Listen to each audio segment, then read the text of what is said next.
Üdvözlünk mindenkit hatalmas nagy szeretettel, én Győri Zoltán vagyok, ő pedig a Cicán Beci, és szeretnénk társasjátékokat ajánlani nektek, kedves nézőknek. Összeszedtem 10 társasjátékot, ami szerintem nagyon-nagyon jó ajándék lehet így karácsony közelettével, de ezek a játékok remek választások lehetnek születésnapra, csak úgy ajándéknak magunknak, bárkinek is. Rögtön is mondom, hogy miért. No, az első játék, amit ajánlok, az a Dixit nevet viseli. A Dixit igazából kötelező olvasmány, hogy így fogalmazhatok, fantasztikus játék az egész család számára.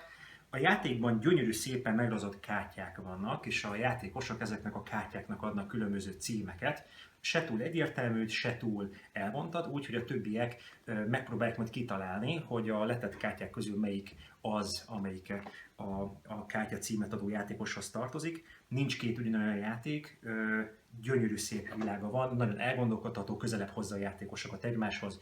Ha családi játékról van szó, nekem először a Dixit szokott eszembe jutni. Egyetlen aprócska, icipici kis nehézség van a játékkal kapcsolatban, ketten nem lehet játszani, és hárman se az igazi. A doboza azt mondja, hogy 3-tól 6 fő játszhatja. Én 4-5, maximum 6 fővel ajánlom egyébként a játékot. Nagyon sok kiegészítője van egyébként, kisebbek, nagyobbak, általában plusz kártyákat tartalmaznak ezek a kiegészítők. Dixit, nagyon-nagyon meleg szívvel ajánlom, kicsiknek és nagyoknak is. A következő játék, amit ajánlok, az a 7 csoda nevet viseli. A 7 csoda Anton Bauzának egy fantasztikus játéka, az ókori világ 7 nagy csodáját építjük meg.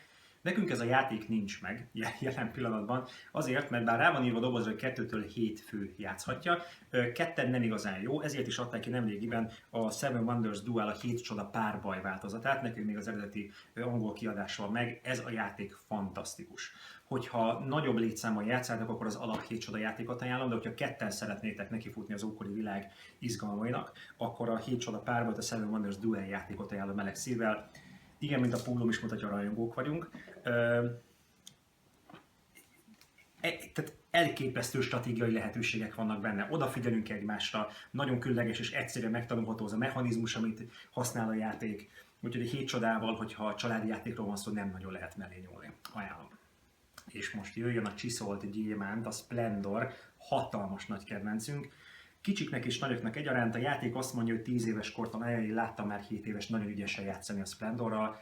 Rendkívül egyszerű mechanizmust használó kis érme koronggyűjtögető játék, amiben egy mechanizmust építenek a játékok, egy pici motort, amit a játék során használni fognak. Picit bonyolultnak hangzik, egyáltalán nem az, kicsiknek és nagyoknak egyaránt lehengerlően egyszerű, de nagyszerű játék a Splendor. Elképesztően jó beruházás, nagyon-nagyon különleges játék, nyelvfüggetlen, pontgyűjtögető, kicsi versenyjáték. Nagyon-nagyon meleg szívvel ajánlom, nagyon szeretjük. Nos, a következő játék egy igazi nagyágyú, nemrégiben jelent meg magyarul, de igazából teljesen nyelvfüggetlen játékról van szó, és az a kőkor a Stone Age címet viseli. Igazi egész estés családi program, fantasztikusan mély játék, rengeteg taktikai lehetőséggel, egy nagyon fontos mechanizmust, a munkás lehelyezős mechanizmust használja. Nagyon könnyen megtanulható, de elképesztően gazdag stratégiai lehetőségeket biztosít. Nagyon komoly gémereket láttam már ezzel a játékkal, igazán jót játszani, kicsiknek és nagyoknak egyaránt. Nagyon fontos és megkerülhetetlen játék bizonyos szempontból, és személyesen hatalmas nagy kedvencem a Stone Age. Nagyon meleg szívvel ajánlom. A következő játék, amit ajánlok, igazából nagyon kevés top 10-ről vagy 10-es gyűjtőlistáról hiányozhat, ugyanis ez az egyik legjobb játék, amit valaha készítettek, ez egy kooperatív, együttműködésre alakuló játék, és ez a Pandemic. Ne tévesszem meg benneteket, nekem az első kiadása van meg, most már egy második kiadása van már a boltokban, magyar nyelven. Ez a játék nem nyelvfüggetlen, icipicik nyelvfüggő, bizonyos kártyákon vannak feliratok, ne ijesszem meg senkit. A magyar kiadásban nagyon szép magyar fordítással le vannak fordítva, nagyon fontos dolgok benne. Nehezíthető játék, 2-től 5 fő játszhatja, az első változat, hogy 2-től 4, nagyon jó kiegészítők vannak hozzá. Amikor a játékosok nem egymás ellen szeretnének játszani, hanem egymás segítve egy nagyon különleges szencél a világ megmentése érdekében, akkor kikerülhetetlen alapklasszikus a Pandemic, legyen meg, és próbáljuk ki, játszunk nagyon sokat vele, és dolgozunk össze, fantasztikus élmény. Pandemic. A következő ajánlásom a Ticket to Ride Európa, utazzuk be Európát vonattal, érezzük magunkat nagyon jól, látogassunk el különböző helyekre, egy csodálatosan szép játék segítségével. Ebben a játékban különböző célkártyákat teljesítünk, és Európában összekötünk különböző városokat. gyönyörű szép minőségben, Days of Wonder minőségben, amit ez a kiadó kiad, az káprázatosan szép. Szép, színes, hatalmas nagy térkép, hatalmas nagy játékélmény az egész család számára. A játék doboza azt mondja, 2-től 5 fő játszhatja, én 5-en nem játszanám, 2-en, 3-an, 4-en is próbáltuk, már rendkívül jó játékélmény, de 5-en már nagyon-nagyon szűkös a játékosoknak Európa.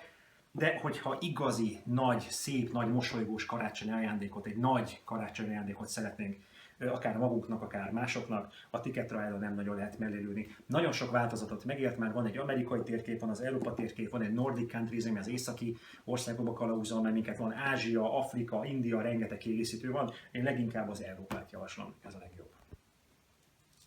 Te mit csinálsz itt? Te mit művelsz itt?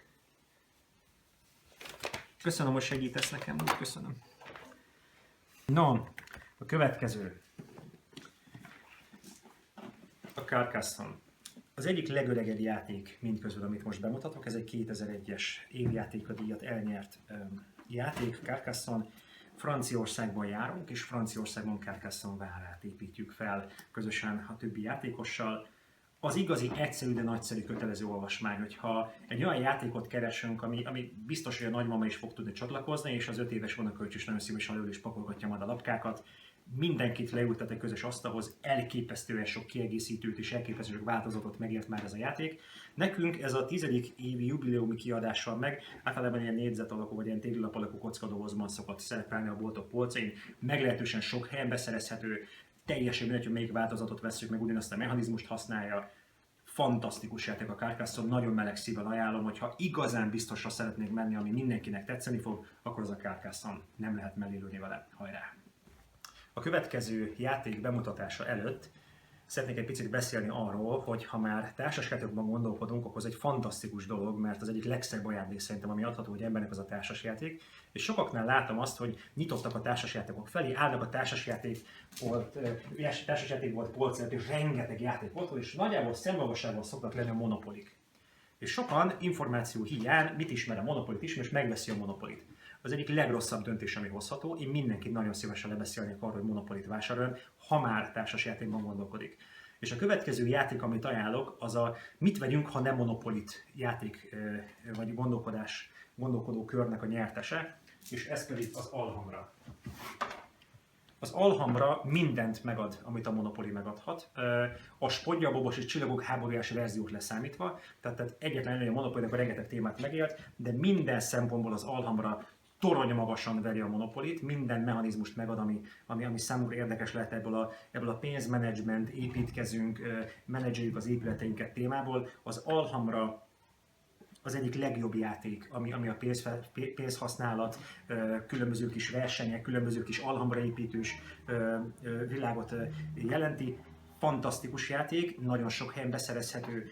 Most már egy picit másik változatban van meg, nekünk ez a téglalap semmivel sem kompatibilis dobozverzió van meg, de most már ilyen szépen a többi mellé bepakolható változatot élt meg ez a játék. Nagyon sok kiegészítőt tartalmaz, fantasztikus játék, és nem is állnék meg itt most, hanem rögtön ajánlanám mellé a nagyon frissen megjelent Eladlock című játékot. Nagyon hasonló az Alhambrához. Az Alhambra egyébként árban olyan 7-8 ezer forint környékén szokott megállni legrosszabb esetben is. Az Eladlock játék, ez egy 3000 pár forintos tétel, fantasztikus ez a játék, de míg az Alhambra játszható ketten, az Eladlockot nem lehet ketten játszani, ez 3-tól 6 főig ajánlja a kiadó. Itt is igazából ez egy licit körös játék, különböző épületeket veszünk meg, és különböző árakon próbáljuk majd elpasszolni őket, és a legtöbb pénzt gyűjti a játék végén, az győz. Fantasztikus játék az Alhambra is, és az Eladlock is, mind a kettőt nagyon meleg szívvel ajánlom, hogyha valaki a Monopoly helyett szeretne mindenképpen ilyen ingatlanos, pénzkereskedelmes játékot választani. Mind a kettő fantasztikus választás. És végül, de nem utolsó sorban szeretném bemutatni a legkisebb nagyágyút ezen a listán, és ez pedig a Doble. A Doble nagyon sok ismerősünknek megvan már általunk, nagyon sokaknak adtuk ajándékba, és soha nem lőttünk vele mellé. A Doble egy pár ezer forintos kis kártyajáték, mindenki szereti. Nem nagyon láttam még embert, akinek ne jött volna be ez a mechanizmus. Rendkívül egyszerű, 5 társasjáték szabály van egy társasjátékdobozban. A játék kártyákból áll, és mindegyik kártyán különböző szimbólumok vannak, szám szerint 8 darab. A játék alapgondolata az, hogy bármelyik két kártyát nézzük meg, lesz egy darab közös. Aki ezt a közös szimbólumot megtalálja, ami mindkét kártyán szerepel, az szabadul meg egy kártyát, vagy az kap meg egy kártyát, játékszabály függő. Az viszont biztos, hogy láttam már a kollégáimat megőrülni ettől a játéktól, láttam már gyerkőcöket, láttam már egy asztalnál egy 5 éves és a nagymamáját, láttam már gamereket együtt játszani. Mindenkinek bejön ez a játék, és nagyon örülök neki, hogy nagyon sok boltban kapható a doble, nagyon sokaknak meg is van már ez a játék. Én kötelezővé tennem, és államilag támogatottá, hogy ez mindenkinek legyen meg. Most már van Csillagok háborújás változatban is, ahol űrhajókat párosítgatunk egymással, akkor van már kölyök változatban, és nagyon sok változatban meg fog jelenni még. Valamilyen formában szerencsés lenne, hogy mindenkinek meglegyen a Doble című játék. Hogyha erre az egész listáról egyetlen egy darab játékot veszünk fontolóra, hogy megvegyük egy boltban, akkor szerintem a Doble legyen az. Nagyon szépen köszönjük, hogy megnéztétek ezt a videót, remélem, hogy tudtam tanácsot adni társasjáték ügyben. Hamarosan újabb videók fognak érkezni, és nagyon bízom benne, hogy találkozunk hamarosan valamilyen formában, és kívánok mindenkinek nagyon jó játékot, és áldott ünnepet. Sziasztok!